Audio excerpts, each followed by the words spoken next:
Video kali ini disponsor oleh Surfshark. Surfshark merupakan sebuah company yang menyediakan servis VPN tau. Apa benda VPN ni? VPN ni membolehkan kita untuk akses network daripada luar negara tau, selain daripada negara Malaysia. Sebagai contoh, Netflix yang korang tengok dekat rumah tu adalah katalog Netflix untuk Malaysia. Tapi bila korang pakai Surfshark VPN, korang boleh akses katalog Netflix daripada negara yang korang nak. Contoh, korang nak tengok cerita Thailand, korang boleh switch kepada negara Thailand and boom, korang akan dapat tengok cerita-cerita Thailand guys. Bukan setakat Netflix je, kalau kita nak surf website luar negara pun boleh. Sebagai contoh, kerajaan US block dorang punya website COVID-19 kepada orang luar tau. Maksudnya orang-orang yang berada di luar US memang tak boleh nak akses website COVID-19 negara US tu. Tapi kalau korang guna Surfshark VPN, korang boleh akses website tu dengan mudah je. Surfshark VPN juga block malware, trackers, phishing and so on lah. Semua benda tu dia akan block. Jadi korang punya internet tu dalam keadaan yang selamat dan sihat lah. Dan yang terakhir sekali, Surfshark akan reducekan iklan-iklan yang keluar dekat PC korang. Macam mana dia reducekan tu? Senang je. Dia stop unwanted data collection daripada company-company yang collect data korang tau. Korang tahu kan, korang semua diperhatikan kan. Contoh dekat YouTube, korang buka how to play gitar kan. Sekali bila kau buka dekat Google, buka dekat website ke, buka dekat Shopee ke, penuh semua dengan iklan-iklan gitar guys. Itulah dia. So dekat sini ada special guys. Korang akan dapat diskaun sebanyak 83% kalau korang gunakan promo code KERUSeries. Dan kalau korang rasa tak best, 30 hari garanti pulangan duit. Dan kalau korang subscribe plan 2 tahun, korang akan dapat free 3 bulan. Tunggu apa lagi? Jom subscribe Surfshark. Assalamualaikum semua, welcome to KERUSeries. Hari ni kita ada jemputan paling terbaik guys, iaitu Mr. Adam Official guys. Mr. Adam ni dia seorang urban explorer yang boleh dikatakan sangat berani guys. Sangat berani. Dia pelusuk mana je memang dia sampai semua tempat guys. Jadi tanpa buang masa lah, sebab kita nak buat short podcast kita tak nak panjang-panjang. Jadi kita terus ke soalan yang pertama guys. Sebelum kita pergi kepada cerita seram dia, kita tanya dulu, dah berapa lama buat YouTube bos? Selama Mr. Adam Official bertapak dalam YouTube ni so far dah 2 tahun dah masuk sekarang. So dah hari ni ngam-ngam memang 2 tahun. Bulan 8, 1 bulan 8. So itulah. Macam mana boleh ada idea untuk buat Urban Explorer? Okay, sebenarnya Urban Explorer ni datang idea tercetus untuk mencipta video Urban Explorer ni. Saya terinspirasi daripada video Abang Faizal Rozi kita yang dikenali FRV. So beliau ni adalah salah satu orang yang membawakan satu impak yang baru dan pandangan yang baru. Anda kan, orang nampak paranormal. So dia bawakan satu benda yang moden daripada segi epic dan dramatik, daripada lensa mata burung, kita panggil drone. So itu yang membuatkan saya sangat tertarik untuk explore ke dalam Urban Explorer ni. Macam mana Mr. Adam kan kalau buat Urban Explorer ni kan? Yelah, kalau kita pergi jalan-jalan dekat tempat-tempat yang macam itu, kadang-kadang Mr. Adam ada buat seorang-seorang kan? Betul. Macam mana Mr. Adam handle perasaan seram tu? Ada seram ke? Ada ke? Dia sebenarnya keseraman ni tak ada istilah kita kawal keseraman tu. Keseraman ni masih ada dan perasaan takut dan ingin tahu tu bercantum satu. So dia akan jadi macam kita rasa apa yang ada kat depan. So abandon ni, satu kawasan ni dia seperti menarik seseorang tau. So dia datang, masuklah, tengoklah aku, masuklah, tengoklah aku. So once kita dah rasa masuk kat tu, memang takut memang ada. Semua orang ada perasaan takut. Tak ada seorang pun yang cakap aku tak takut. Tak ada. Memang akan rasa takut. Tapi kita mau fokus kepada kita tahu kita adalah manusia dan Allah SWT saja yang lebih berkuasa dari semua makhluk dia. Jadi bila kita masuk dengan niat yang betul, dengan perasaan yang ingin tahu apa yang ada kat dalam tu, apa yang aku akan dapat kat dalam tu, kita akan masuk dengan hati yang tenang. Tempat-tempat macam tu memang dia mencabar kita punya diri, tapi bukan kita nak tunjuk kita punya kehebatan, tapi dia more tu macam perasaan ingin tahu kita. Kadang-kadang kita nak tahu apa benda yang ada. Dulu contohnya satu abandon ni kita tahu tempat ni dulu zoo. Okey, kita tahu zoo dan time tu mungkin tahun 90-an dan sekarang tahun 2020 dah tutup. So kita nak tahu macam mana keadaan di dalam. Itu benda yang curious untuk semua orang nak tahu. Apa yang duduk dekat? Yes. Dah berapa banyak tempat Mr. Adam explore? So total dah selama 2 tahun ni, total semua sekali 81 tempat saya dah explore keseluruhan Malaysia saya dah pergi, dan ada 61 video saja yang saya release dan ada 10 video yang saya simpan dan 10 lagi akan keluar. Ya, keseluruhan. Total 81 yes, 81 tempat abandon di seluruh Malaysia. Dan yang paling best sekali lagi 3 di luar negara. Okey, nantikan. Soalan seterusnya, ini daripada subscriber nama dia Nero. Pernah ke benda tu mengganggu Mr. Adam sehingga membahayakan nyawa family dan kawan? Okey, pernah. Di scene gerabak puaka, memang ada satu benda yang sangat-sangat besar yang berlari ke arah atas gerabak tersebut.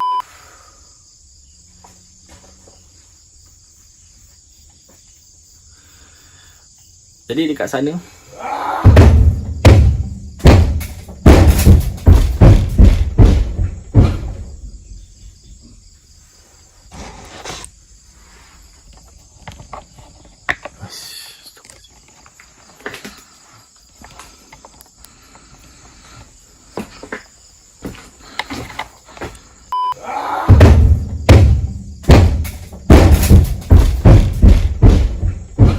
Dan apabila saya balik banyak perkara yang berlaku dalam kenderaan saya. Ada satu certain tempat tu saya jalan, kereta saya tak boleh tekan brake, tak boleh tekan apa-apa. Tapi masih berjalan. Saya terpaksa matikan enjin lillahi ta'ala, saya cakap matikan enjin. Dan saya cakap terus terang, saya terjun daripada kereta. Kereta saya langgar pokok sebenarnya. Oish. Tu memang ada. Kereta yang mana? Official Mr. Adam tu? Yes, Jeep. Balik daripada gerabak sebenarnya itu memang saya tak pernah cakap dengan orang pun. Benda tu dia sampai buatkan steering semua jam, macam ibarat kita steering lock. Tapi kereta masih lagi dekat meter 80 lagi. Kawan terpaksa lompat dan ada luka kat sini memang luka, memang ada luka semua. Terpaksa lompat. Memang on the way nak balik dah keluar dah. Yes, dah habis dia macam ada satu sempang corner tau. So kita kena pusing steering, tak boleh. Kawan nampak pokok lepas je. Memang tak boleh nak buat. Padahal kalau kita fikir jalan tu sebenarnya macam ni, bukan macam ni. So dia naik bukit tapi dia boleh tekan 80 lagi. Saya dah memang no choice, saya buka pintu, saya terjun. Banyak tempat yang Mr. Adam pergi kan. Tempat mana yang paling gangguan dia tu boleh dikatakan sangat-sangat ekstrim. Biasa kalau kita tengok Urban Explorer dekat negara Arab kan, dia punya ekstrim tu kan.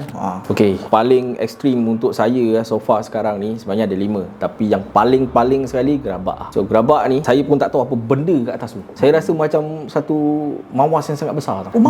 Dia hempas tak. Wallahualam, kita tak tahu. Gerabak ni saya dah kaji dah dengan orang KTMB semua kan. Dia cakap gerabak ni nak goyangkan gerabak ni perlukan 10 ke 12 orang. 10 ke 12 orang tapi dia boleh menggegarkan kawasan tu. Saya dekat situ dengan lensa dia berbeza. Saya kat sana jantung tu macam terkeluar lari tau. Sebalik. Dia macam rasa macam kita tak tahu dia datang dari arah mana. Dia macam sekarang gerabak ni macam kereta api ni, kita tak tahu mana ujung mana ni. Kita nampak tapi dalam mata kita ni sekarang kita just nampak pencahayaan yang ada dalam kita punya torchlight saja.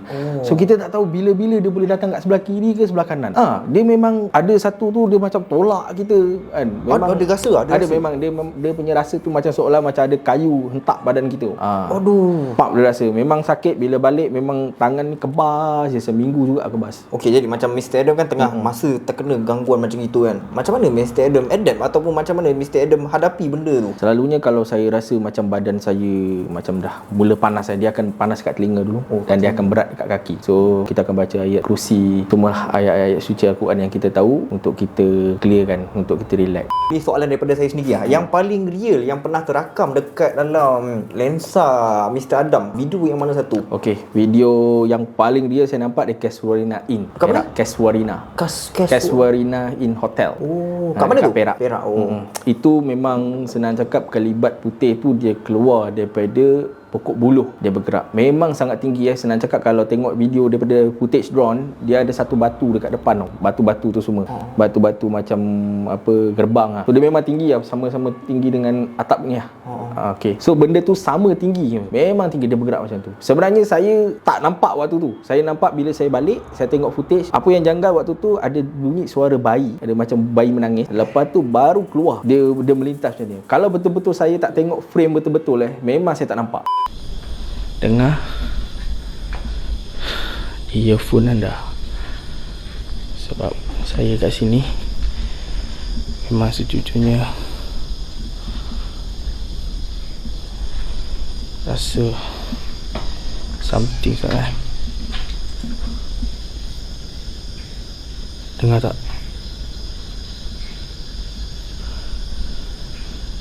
Ada suara kanak-kanak seperti kanak-kanak perempuan Ada suara kanak-kanak Ada suara kanak-kanak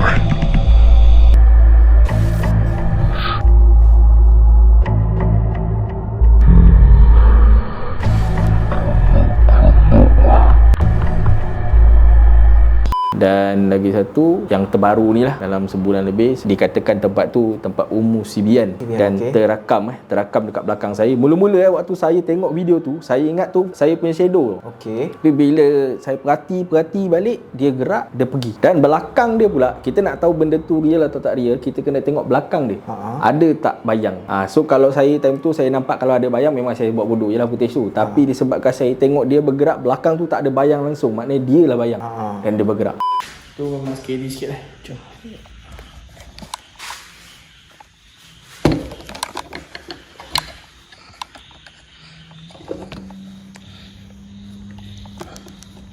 Sebenarnya saya cari spot ceritakan kembali kawasan yang saya explore di Mayang Sari, Port Dickson. Jadi, apa yang dapat saya rakamkan suasana siang sedikit dan juga malam. Dan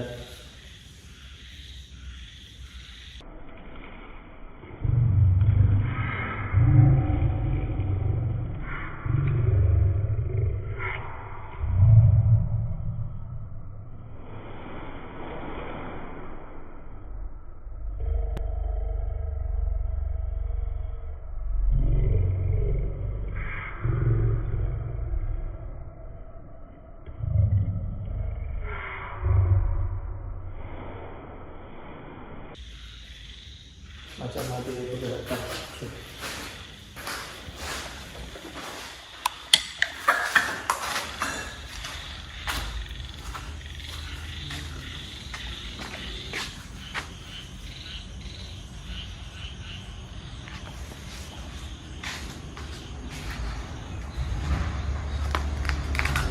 Dia berhadapan dengan jalan.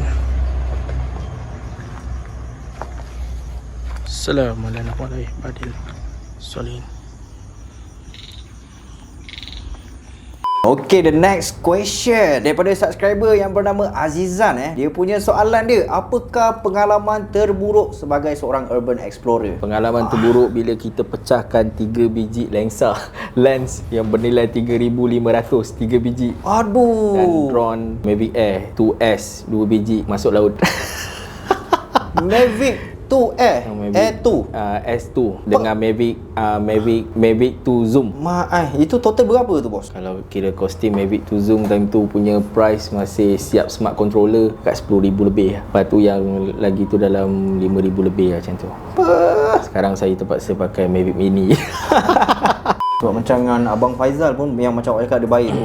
Betul, dia memang baik. Sebab saya pernah try approach dia sekali dekat Insta masa tu. Saya nak minta dia footage dekat banglo yang lesap dekat Pasir Gudang tu. Sebab masa tu saya dah pergi, tapi ada something wrong Saya tak ingat, mungkin saya terdelete ataupun bukan, memory card saya hilang kalau tak silap saya. Saya tak ingat. Sekarang dah pergi tapi hilang. Jadi kawan terpaksa minta dengan dia lah. Sebab time tu orang rumah kawan mengandung. So nak pergi betul. Seram juga kan. Tu minta tolong Abang Faizal. Lepas tu Abang Faizal macam reply lambat sikit, tapi dia bagi juga. Tapi walau macam mana sekalipun, saya pergi lagi sekali. Saya pergi lagi sekali. Orang kata gamble lah pergi. Tak apalah Abang Faizal, kita dah shoot lagi kan. Macam itu je lah. Abang Faizal memang dia memang satu sumber inspirasi yang sangat terbaik lah. Pada saya memang very good lah. Saya ingat masa saya detect Mr. Adam masa tu, dia masa video yang ketuk pintu. Betul. Itu macam mana tu bos? Itu video tu memang gila lah. So saya harap clear Clear Saya tak pasti tak pasti apa, tapi anda boleh lihat lah. Saya tak tahu kenapa gangguan ni. Saya seorang, saya tengah bercerita, tapi gangguan ni macam pelik. Ketukan pintu tu, saya tak tahu magian ke apa ke. Saya tak pasti apa Saya tengah buat Allahuakbar. Saya memang tengah buat video ni, skrip semua. Saya ketuk pintu tu lillahi ta'ala, saya sendiri pun mind blown. Saya cakap memang saya sendiri pun tak habis fikir. Sebenarnya waktu tu saya baru balik daripada satu tempat, lokasi juga itu sebenarnya. Dekat awak punya kedai vape kedai vape dengan kedai game. Saya custom rumah tu untuk jadi kedai vape barang underground lah. Macam mana bos boleh terjadinya waktu tu? Boleh awak cerita sikit tak? Waktu kejadian tu sebenarnya saya baru balik daripada Atlantis. Atlantis, Tanjung Balau. Waktu tu memang saya explore seorang. Saya cuma riki kawasan untuk saya buat explore alone lah, untuk solo. Time tu belum lagi shoot kat situ? Belum, saya datang untuk tengok kawasan kedua. Maknanya yang pertama saya dah buat rekod dengan Abang Faizal dan juga adik saya. Lepas tu yang kali kedua tu saya keluar untuk saya pergi sendiri. Saya turun kereta, saya jalan dengan torchlight saja. Jadi waktu tu ada orang kampung kata baru ada orang buang saka lah waktu tu. Wallahualam, saya pun tak pasti sama ada benar pun tak. Waktu saya balik saya tak buat rakaman sebab keadaan waktu tu memang berlainan waktu yang saya buat tu. So saya balik ke rumah, saya nak buat cerita tentang Suzana. Okey. Saya ingat. Yes, saya nak buat cerita tentang Suzana. Pada mulanya waktu tu, first plan kita nak buat penceritaan dekat kawasan abandoned. Dekat kawasan tu lah, Atlantis tu. Dia ada lagi satu kawasan yang belum pernah ada orang pergi kat situ. So sepanjang orang yang pergi tu, saya tengok memang diorang belum pernah jumpa ke tempat tu, sebab tempat tu memang tersembunyi kat Atlantis juga. So saya nak buat kat situ, tapi tak kesampaian. Bila saya balik ke rumah, saya rasa macam badan pun sakit. So saya just buat penceritaan kat dalam dalam saya punya office tu je lah. Office web tu. Lepas tu memang bunyi knock tu, memang saya rasa macam takkan adik saya datang kan. Tengah shoot Tengah shoot. So saya takkan adik aku datang kan. Sebab saya tak bawa charger. So saya ingat dia datang bawa charger lah. So saya keluar, tak ada. Ya Allah. Tadi memang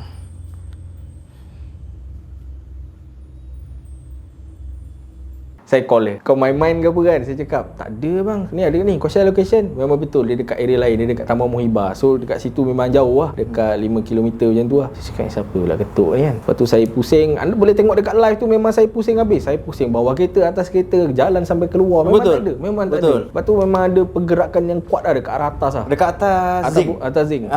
Dia memang, dia sebenarnya ada sambungan tau. Sambungan cerita dia tu ada dekat sini. Kita ada nampak satu kelibat dekat tiang lampu.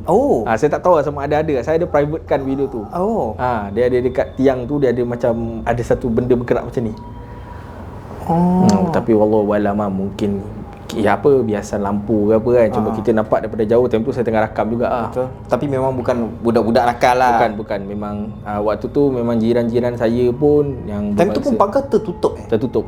Yang bunyi ketukan tu. Yes, pagar tertutup. Lepas tu kan boleh tengok kita pusing juga kan. Saya time tu ada dapat interview dengan satu berita juga, tapi disebabkan orang kampung, dan orang kampung dia tak nak kita menghantukan tempat tu. So video tu terpaksa dipadam lah. Sebab dia orang kawasan perumahan kan. Tapi kan sebelum awak kena tu, sebelum tu dekat taman tu memang ada juga kejadian-kejadian memang ada. Dekat Taman Baru tu memang dulunya sebelum taman, dia ada satu lagi nama Taman Maluri Jaya. Taman Maluri Jaya ni dulu waktu mula-mula orang duduk time tu dalam 10 ke 15 unit je yang terjual. Memang ada cerita pasal penanggal kat sana. Memang ada cerita. Itu memang diceritakan dengan orang lebih yang lama duduk kat sana. Rumah diorang nampak penanggal kat atas rumah. Itu takkan saya macam saya ni, kita orang ni urban explorer, kita orang memang hormat apa pengalaman orang lah. Yang diorang ceritakan, kita memang take serious on apa yang diorang ceritakan, sebab orang tak akan create satu benda yang tak perlu. Betul. Jarang orang nak buat. Orang tua-tua ni dia jarang. Macam dia cakap, kau jangan lalu sana, tu ada ni sekian. Memang ada, sebab diorang pernah nampak. Betul. Dekat kampung pun sama kan. Dulu kau jangan balik lambat-lambat, nanti kau kena kacau dengan benda-benda sekian. Kau bergolek benda tu, dia tak pukang kita orang lari. So siapa cakap pocong lompat, tak pocong berguling. Ya? Yes, memang dia guling. Dia maknanya dia berguling macam ni. Dia guling macam batu palu. Orang kampung kampung Aping Barat pernah nampak benda ni. Freda Aping Barat dia pernah nampak benda tu berguling. So dia tak lompat dia guling. Wallahualam, tapi tu yang dikatakan orang kampung. Memang betul dia guling. Saya pun time saya kecil pun memang saya nampak dia guling. Saya tak pernah nampak dia lompat dah. Saya pun terkejut. Dia guling. Saya rasa korang pun terkejut. Dia guling saya tak pernah nampak dia lompat. Panjang saya explore tak pernah nampak dia lompat, tapi kita nampak benda berguling. Kita dah sampai penutup. Jadi dekat sini sebenarnya nak panjang lagi, tapi saya punya motif saya nak buat podcast tak nak panjang. Nanti nak tengok korang bosan ke tak bosan. Jadi Mr. Adam, kita dengar dia ada buka kedai baru. Kedai apa tu? So sekarang kedai saya ni more to fokus dekat studio, fotografer dan juga videografer. Lepas tu untuk depan saya punya pejabat lah, untuk saya punya wagon, food truck, kedai-kedai, souvenir saya dengan merchandise saya. Dan kita ada membuat untuk buat dokumen-dokumen yang sikit dah. Human resources punya, HR punya kerja semua kita ada ambil. Siapa yang nak kita editing video pun kita ambil semua. Untuk YouTuber ada saya ada 3 klien, 3 YouTuber, tak boleh cakap. So kita ada buatkan video untuk diorang. So dalam perjanjian lah ada kita buatkan video diorang. So kita cuma tak boleh nak bagi tahu. So siapa saja yang nak buat video pun boleh, insya-Allah boleh hantar. Kita ada 2-3 tim yang memang berpengalaman untuk editing semualah. Memang dah biasa main dengan Adobe Premiere semua. So kalau korang berminat dengan video-video macam ini, komen kat bawah. Jangan lupa like sekali, okay guys. Saya nak tengok korang suka ke tak suka. Kalau korang suka, like, komen, okay. So see you on next video. Assalamualaikum.